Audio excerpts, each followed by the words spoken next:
अच्छा अभी ये बताइएगा कि जरा मसला क्या है आपका?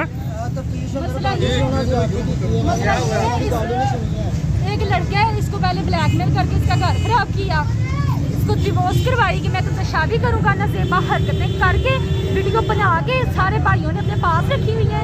इसने FIR करवाई है। इसका मुताबिक है कि वो यहाँ आए और अपनी वीडियो डिलीट करे। नज़ेबा जो बनाई हुई है और ASP साहब का क्या कहना है आपके साथ? ASP 3 घंटे से उसकी बदमाशी सुन रहा है। मैं इसकी कुछ नहीं लगती, लेकिन मैंने इस साथ बैठ के कहा ASP को कि वो बेचारी मासूम अकेली औरत को ब्लैकमेल कर रहे हो पास बैठ के। जाओ जो करना है कर लो, हमने मुल्ज़िम को नहीं बुलाना। अच्छा ये जो थाने में SHO तैनात है, ASP 3 घंटे से मसलसल बैठ के हाथ पे हाथ मार के उसके भाइयों के साथ हंस रहा था। ऊपर से मैं कुछ नहीं लगती, मैंने बात की है तो मेरे साथ भी बदतमीजी की है उन्होंने। थाना ख्याली गुजरावाला